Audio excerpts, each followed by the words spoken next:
On behalf of AmWestEntertainment.com and AmWager.com, I'm Joe Christofek, and look, it's the incomparable globe-trotting Pat Cummings. And Pat obviously survived his trip to Dubai. His human shell is back here in the United States, but a piece of his heart remains at Meydan. Pat, a lot of people, including myself, have a trip to Dubai on the very top of their bucket list. How would you describe your overall experience there? But before you do, Pat, please keep in mind that this video has been approved for all audiences. Yes, of course, Joe. Fair enough. Look, I've been going now to Dubai for 8 years. It's a lovely time every time. And the thing is, you go with a purpose. If you're going there for a racing event, I mean, you can very easily surround yourself with those who are in the sport. Everyone's very approachable. It is a great time. I highly recommend it. You see lots of people that are in Dubai on holiday, especially from Europe, and like their racing. And I got the chance to catch up with a few of them here and there throughout the week. Look, it was a great time, always is. Great to be back, but excited to get on with the fourth night of the Carnival. Of course, just the taste of Meydan in Dubai for Pat, who will be returning later on in the meet as World Cup approaches. Pat, AmWestEntertainment.com, great place for Dubai information. The comprehensive is still there and still very relevant. Free pass performances, track and statistics, your analysis and selections, live video on race day as well, and this coming Thursday, January 30th, is week 4 of the Dubai Racing Carnival. Post time is 9:40 a.m. American Eastern Time. 6 thoroughbred races on the agenda, including a pair of co-features. Race number 3, the $200,000 Cape Verde, Group 2 over 1,600 meters on grass. Race 5 also on the turf, the $200,000 Al Rashidiyah. This one, as I mentioned, Group 2 a little bit further at 1,800 meters. Now, Pat, in addition, obviously, we're promoting Timeform US because they're giving away free pass performances every week for the Dubai Racing Carnival up and through Super Saturday. Meydan PP's Timeform US. They contain expanded data for foreign runners and speed figures that are all on the same scale. They're perfect for meets that attract shippers from around the world. Timeform US pass performances are built for the modern horse player. They make playing the races faster, easier, and more fun. And they even look great on your iPad or other tablet. Now, Pat, as you probably have noticed, because you are a very observant individual, I'm wearing my Derby Wars shirt this week. And why? Well, because they're a sponsor of this video, and obviously they have a lot of great things going on at Horse Racing Nation and Derby Wars, including that free $150 Dubai contest. I must say it fills up very quickly, so make sure when they put that game up, if you're interested, join in on that game as soon as possible. If you don't make that game, there are other options for Dubai racing on a weekly basis as well, and it's great camaraderie talking about the Dubai races with others who are interested in it. HorseRacingNation.com, follow on Facebook, follow on Twitter. Join the webpage, join the Horse Racing Nation, get great information on the carnival, and interact with racing fans from across the world through Horse Racing Nation's website, and as I mentioned, Facebook and Twitter as well.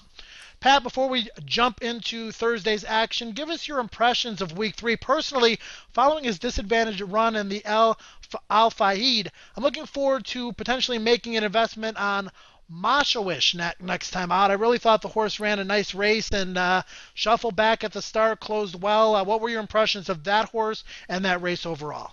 Well, look, Robio has clearly come into himself. He's now a two-time winner at the Carnival this year and 3 consecutive dating back to last year's Carnival.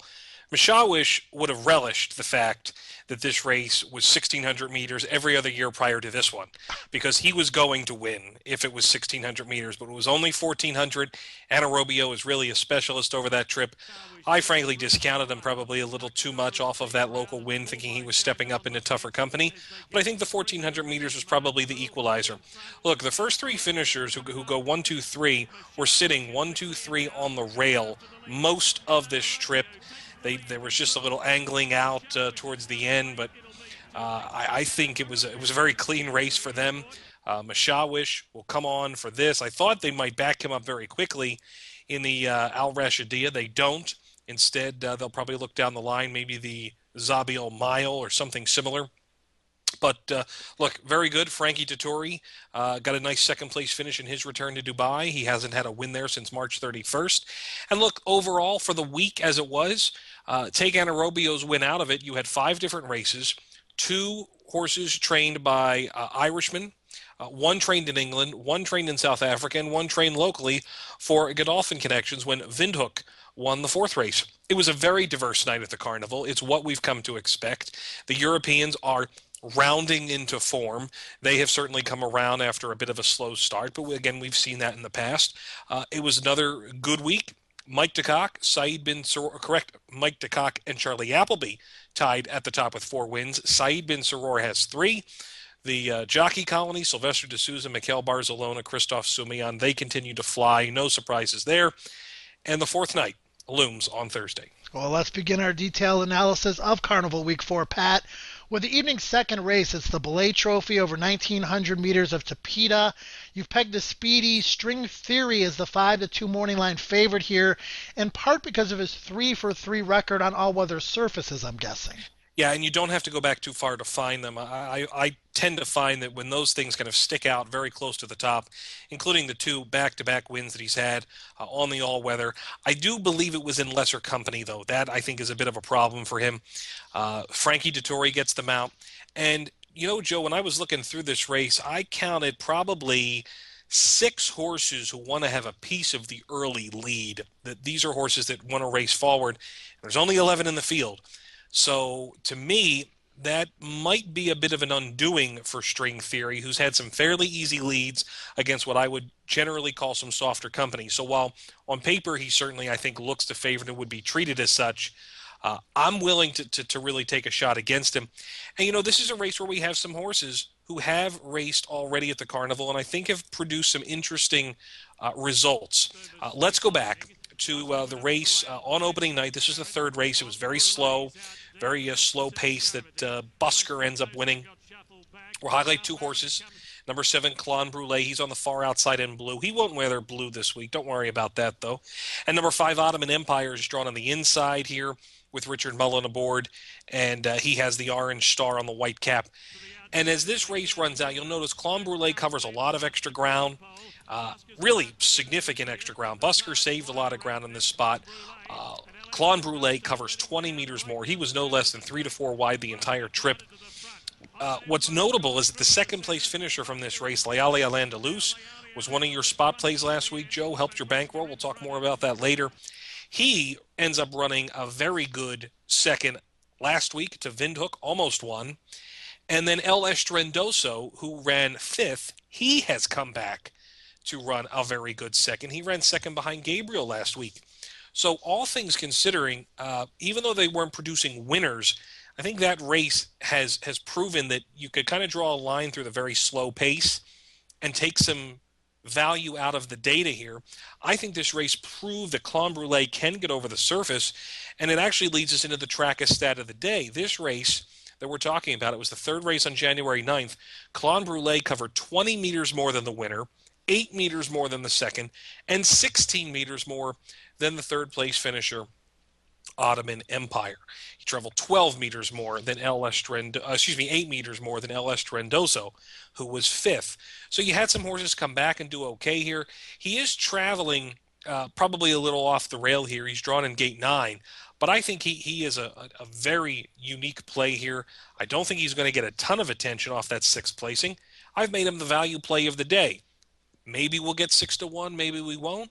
But I think it's well worth it in a race that is, frankly, very interesting and should be very telling for the rest of the night. Well, Pat, you mentioned Ottoman Empire closed very well into that slow pace. It's turning out to be a key race.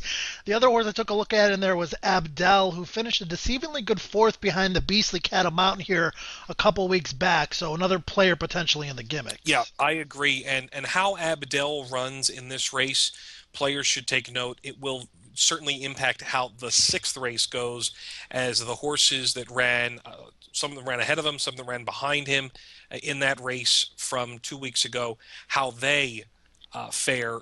Abdel could be a barometer for that. I agree, and I've used him third, Abdel. Okay, Pat, on to race number 3, the co-featured Cape Verde to be run over 1,600 meters on grass.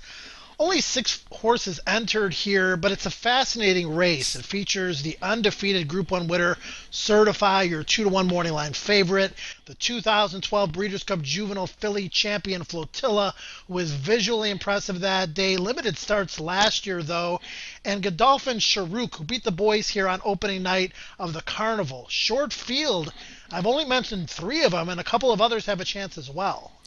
Yeah, Pearl of Africa is well regarded by trainer Eddie Lynham. And number one, Mensura, I think she's probably the pace in the race. And she also is a Southern Hemisphere 3-year-old, so she gets in here at 55 kilos. She's getting 5 kilograms from Sharuk, getting 3.5 from Flotilla, Certified, Pearl of Africa, L'Amour de ma Vie. Look, it's a fascinating renewal. You're absolutely right. It looks like a very tactical race. I think Mensura goes to the front. How long she lasts is a big question mark. Uh, Certify is coming off the long layoff. This was one of the horses that was essentially impounded after the steroid issue from last year. She didn't run, has been off since October 2012, her first start against older horses. We've seen a couple of these horses come back. None of them have won yet, although several have run okay. Steeler being one of them. We'll see him in the Al Rashidiyah. I think Sharuk, this is maybe throwing her to the wolves a little bit here. She wins on Tapeta, but frankly, Godolphin have too many horses. They're probably aiming for the second round of the Maktoum Challenge. This is the spot they chose after they said they were going to go there. Look, I could really see probably 5 of them winning. I don't think L'Amour de ma Vie can win. So that being the case, I've actually sided with number 4, Flotilla. I think she's going to sit a decent trip from Christophe Lemaire. She's going to try and sit right off the pace and pounce going into the lane. She won first up last year and one of only her 3 starts. So to me, at least, it shows that there is that ability to run well off the break for trainer Mikel Delzangla. Flotilla, for me, in a tactical renewal of the Cape Verde. Yeah, they were talking about running Flotilla in the Breeders' Cup Turf Mile. That didn't materialize. This appears to be a good spot for her to kind of regain some of her stature on a global scale. Pat, race number 4 is the Cathouse Trophy featuring all-weather sprinters. A 2-1 morning line favorite amongst the field of 11 is Tamarcuz, the 4-year-old son of Speightstown, who is perfect from 3 starts on all-weather. Now, Pat, I kind of like number 10 Eastern Rules at 6-1 on your morning line. He's a lightly raced 6-year-old who enjoyed a fine 2013 campaign, and this appears to be his best distance. And the other thing about him, Joe, is he is one who doesn't often end up far from the finish, no matter where he runs or how he finishes. Very Big rarely is put fields, in. too, yeah. They have been, and very rarely a bad effort. So I think he's going to be in the mix. My only problem is, I think this is maybe a tougher lot than he has faced in Ireland. And so, look, the jockey got his first win in 50-plus mounts last week with Sir Terek, and Mick Halford got his second training win in Dubai, so they certainly have to be feeling good. I give Eastern Rules a chance. Tamar Kuz, though, is, I think, a very deserving favorite, 2-1, might be the shortest price of the day. He has exploded in his runs on all-weather races. I watched all the videos, and he really just he was going from the back of the pack to the front of the pack with absolutely no problem. Again, there is potentially a problem, and there doesn't seem to be a whole load of early zip. That could potentially hurt him a little bit, but I think he can be tactically ridden a little more forward. He does have a nice draw in gate 3. And this is a former Godolphin runner, Joe. And he was just running in the Godolphin blue colors in October, and now he's over to Sheikh Mohammed's brother, Sheikh Hamdan, who races in North America under the Shadwell farm name. I cannot remember the last time I've seen that sort of ownership change. We see plenty of them among Sheikh Mohammed's direct family, some of his friends and cousins, but not his brother. They tend to have totally separate operations, and so it has thrown me for a bit of a loop. But this week, the first jockey for Sheikh Hamdan, Dane O'Neill, takes the call here. It is worth noting, Paul Hannigan on suspension this week, so he's not riding. Dane O'Neill, the number 1 rider for Sheikh Hamdan, he gets them out on Tamarcuz, and I have made him the best bet of the day. Just too good on the all-weather for my ignorance. Otherwise, I have to back him. Tamarcuz on top in the fourth. Yeah, certainly an intriguing runner, and as you mentioned, could blow this field away. Most likely a short price. It'll be interesting to see how that plays out. Race 5, Pat, is the co-featured Al Rashidia for Turf Routers. Solid field of 12, led by your 7-2 lukewarm morning line favorite, Musharek, who went impressively here on opening night of the Carnival, defeating Gabriel, who returned to post a victory of his own last week. How do you rate Musharek in this spot, coming off of that impressive win? Yeah, we have to go back and take a look at this, Joe. Mushrek is in the middle of the field in the Sing Spiel Stakes. What's worth noting, as you mentioned, Gabriel comes on from the back of the pack and he runs second. And the fifth place finisher in the Sing Spiel, that's Tarbawi. He's in the green silks with the red cap. He actually comes on and runs third last week behind Gabriel.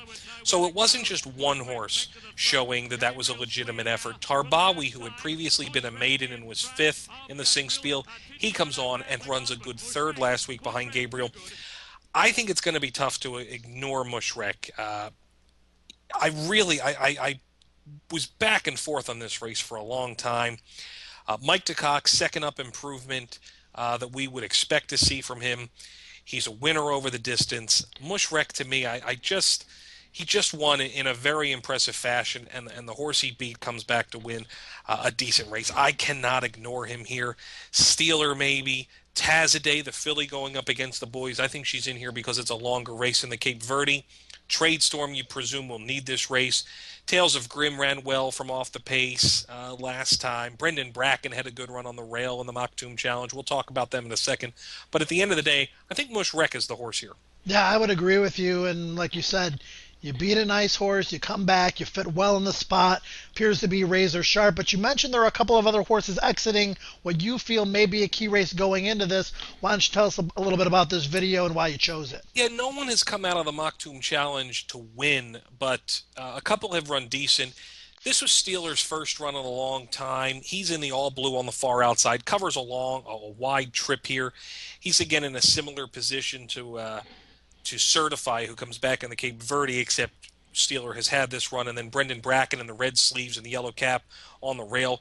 He sucks up and runs a very good third, but he's now drawn in gate 12. He's going to get a much wider trip. I don't know if everything's going to work out for Brendan Bracken as well as it did last time, although he makes sense back on the grass, despite that being a good effort on the all-weather.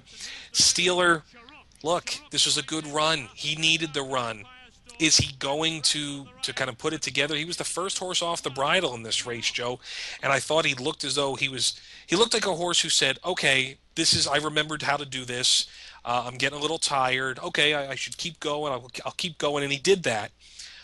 I just don't know if it's enough to get him on top of a very clearly informed Mushrek, and so I've sided with the favorite here in the Al Rashidiyah Mushrek.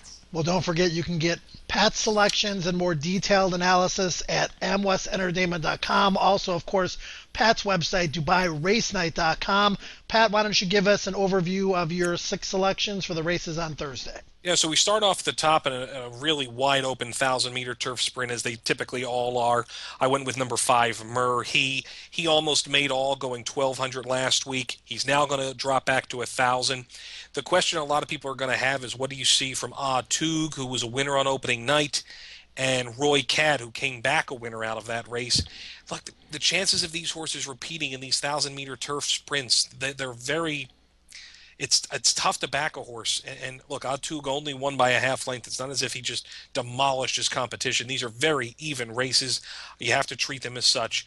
So I went against Atug, sided with Murhi, who's going back on the grass. When a Mike DeCock runner from South Africa through the quarantine runs that well first up, I'm willing to take them on the quick turnaround. And then we talked about a lot of the others. In the 6th race, Hoffa Guinea, who I know you had fancied quite a bit when he ran on debut here, Joe. Hoffa Guinea is back. He ran very well, and you know what? He's very well handicapped in this race. Only 54.5 kilograms, as you have Master Plan and Daddy Longlegs and Energia Arrows taking some of the top weight. Hoffa Guinea, to me, is a strong play in the 6th race. Well, last week I had 2 spot plays. Pat, Diesel Leader, who mirrored your selection, ran a decent 4th at odds of 10-1, just missed the money, and then Ali Al Andalus ran a good second. So the bankroll took a little bit of a positive move with that selection and that wager. Spot plays this week: Ottoman Empire at 8-1, closed well into a slow pace last out in what may have been a key race.